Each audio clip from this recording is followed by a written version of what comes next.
wash it first. I just washed it. Ew, with hose water, Mom? Yeah. That's disgusting. I'm not...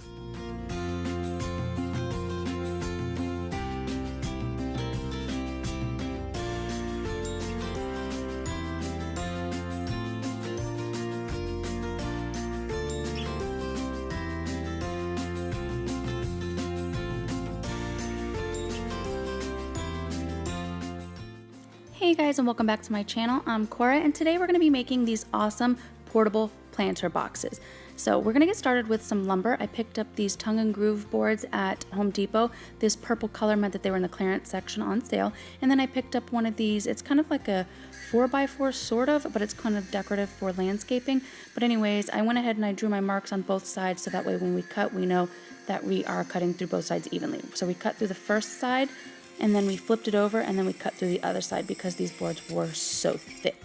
After that, we cut the tongue and groove to size. You can make these boxes whatever size you want. I think we did ours 24 by 18.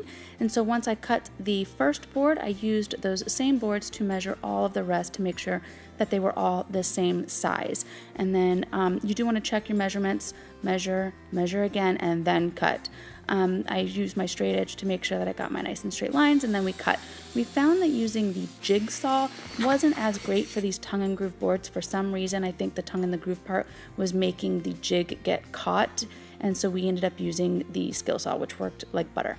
So now that it's time to frame, what we did is we got all of our lumber ready, we laid it out, and then we started by building one box, and then we will move on to the next. You start by building the frame of just the first layer around, so we just framed in our long sides and our short sides, and then we added some of the posts, which will be, once we flip it over, that will be what stands up, give it a tight. So we're just securing this in here now, and then once that's secure, we flip it over, and then it's time to add the next layer, or the next frame layer of the tongue and groove. What we liked about this was how easy it just kind of locks into place. And then we secured these using these 1x1s. I'm using these 1x1s for structure for later when I want to add fencing for my vines, and also it's going to add braces to help attach the frame to both the top and the bottom frame. You do want to make sure that you're securing both of these frames, because if you're not, the top frame will be able to lift up off of the second frame, which I'll show you in a moment. So once those are all done, we added some braces to the bottom, which will be the support for the hardware fencing or cloth, and then that will help keep the sand or soil also from falling through, which you'll see in just a few moments. So as you'll notice, we've got different heights for the bed that we're going to be doing. One here is going to be a shallow bed, so I ended up putting the braces across the middle there to make that one more shallow. And then on this one, I'm going to make it a little bit more deep, so I'm stacking 2 blocks for spacing this time to make the posts that are going to be holding up, giving it a tight, a little bit deeper down into the box. It's not going to make much of a difference because it's in the corners, but I did want a deeper bed for this one, so deeper corners as well. I'm going to go ahead and add braces to this one as well, but those are going to go completely along the bottom instead of in the middle. Now, once we flipped it over, time to add our tongue and groove, and then we'll put our little 1x1 posts here, and we'll secure those in. Again, the 1x1 post is just adding structure for the corners, for the frames to go to, and later it's going to give me somewhere to add some hardware or fencing if I need to get my vines and things going through. So once these braces are added to the bottom for the deep bed, as you can see when we flip it over, here is when you decide. Leave it loose so you can lift up, which would be a great idea if you're making like potato planter boxes. I'll insert a Pinterest photo here of an inspiration idea. Looking at these types of boxes, it's like kind of like just having easy access to lift a layer up so that you can get access to the potatoes underneath. And I think this type of tongue and groove framing would be cool for that, because you can just lift the whole top frame up and expose the soil and the potatoes possibly underneath. So if that's the idea you're going for, cool. If not, make sure that it's very secure and staple or nail or screw in both of your frame boards to the same post. Make sure that they're both screwed into the same post so that way it no longer lifts. So here we are. We've started with all of that lumber, and we've got 2 pretty cool looking planter boxes.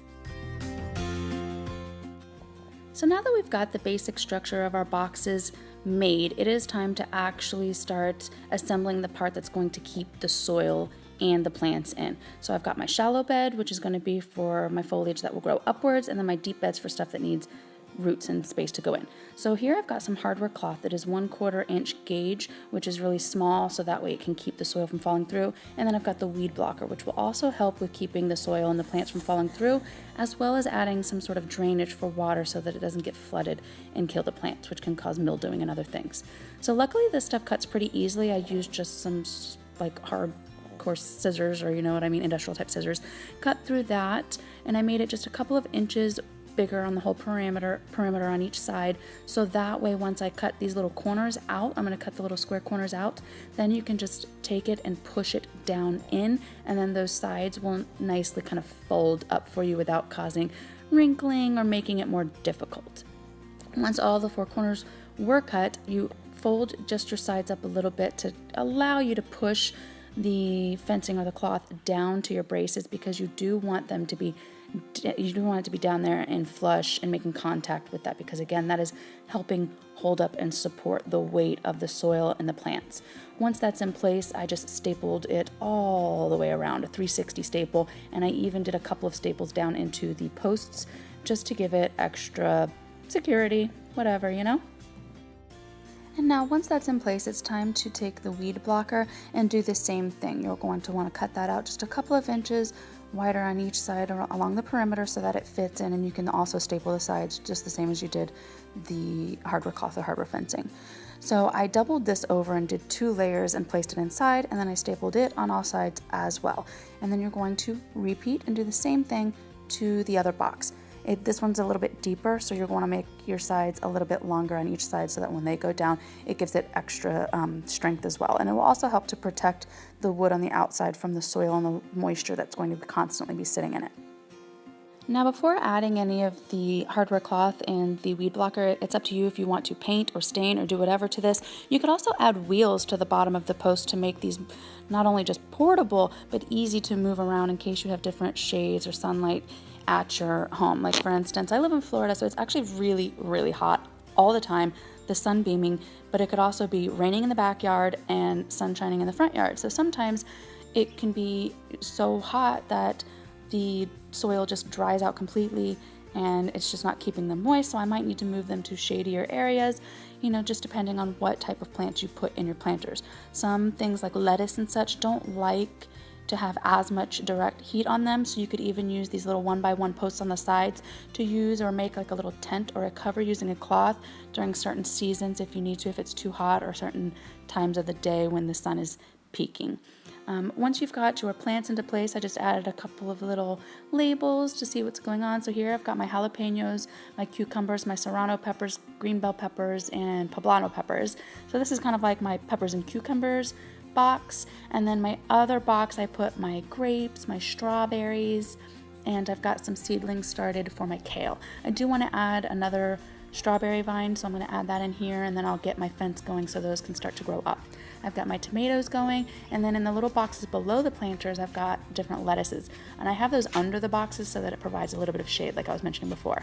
And then here are my herbs. I've got my mint, my rosemary, my chives, my cilantro, and parsley, and you can just add whatever you want. I absolutely love gardening. I like having fresh fruits and vegetables and herbs with my cooking. Fresh ingredients really do make the flavors and the balance in your body and your health and everything. It changes everything, so I recommend it. If you're wanting to make some of these boxes yourself, you can make them in whatever sizes, shapes, whatever you want, but it is quite an awesome and fun experience to have the kids helping me, and we go out and we can pick fresh strawberries and eat them right off the vine. We love it. Hope you guys enjoyed, and we'll see you on the next video. Thanks again for stopping by.